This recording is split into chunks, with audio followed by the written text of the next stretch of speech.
Heme!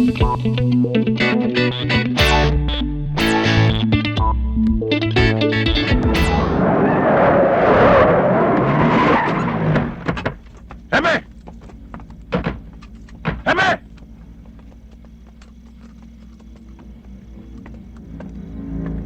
Kinalaboso mo ang 4 na tauhan ko kaninang umaga.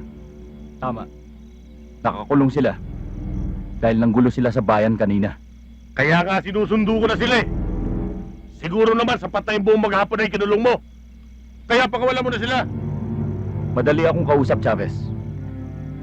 Bukas, bayaran mo ang piyansa nila. At bukas din, madadala mo sila. Anak ng tinola naman oh.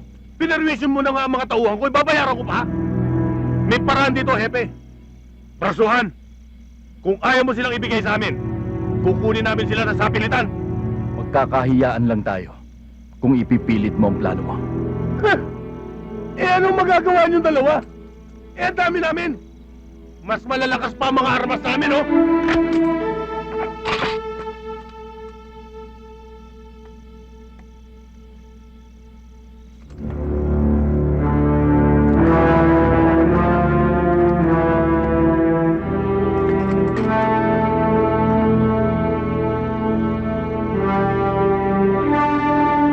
Iba ng sitwasyon ngayon, Chavez. Ako na ngayon ang hepe. Hindi na pwede yung ginagawa niyong pagkuha sa mga nakakulong niyong tauhan. Nagkamali kami. Teritoryo niyo nga pala to. Bye-bye. Tara na. Chavez! Kamunti ko na makalimutan. Kayo rin pala ang suspect namin sa engkwentro sa checkpoint. Tungkol sa parting yan, Hepe, legal kami. Rehistrado ang konsesyon namin. Ibang grupo yun. Ay!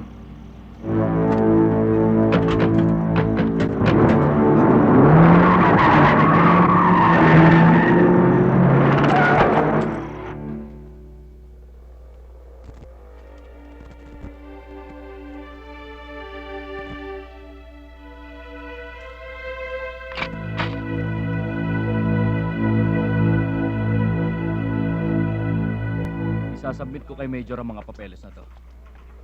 Sabi ni Mayor, napalabasing emergency. Sir. Ang pagkuha namin sa mga deputadong agents. Kailangan kita ngayon. Maraming salamat to sa pagtitiwala nyo. Sir. Hepe. Sir, kayo talagang sadya ko dito. Ibibigay ko sa inyo ang mga papeles na to. Ganun ba? May conference kasi kami ni Direktor eh. Pakidala mo na lang sa opisina. Yes, sir. Lumalala ang pagtakas ng mga preso ngayon. Totoo nga yan, sir. Siya nga pala, sir. Si Romulo, civilian agent. Sir. O iho, anong masasabi mo tungkol sa mga takas-takas na yan, ha? Nakatakas ho eh. Mukhang okay itong bata mo, ah. Mukhang maasahan. O sige na, sige na. Baka malate pa ako sa conference ko. Sige na.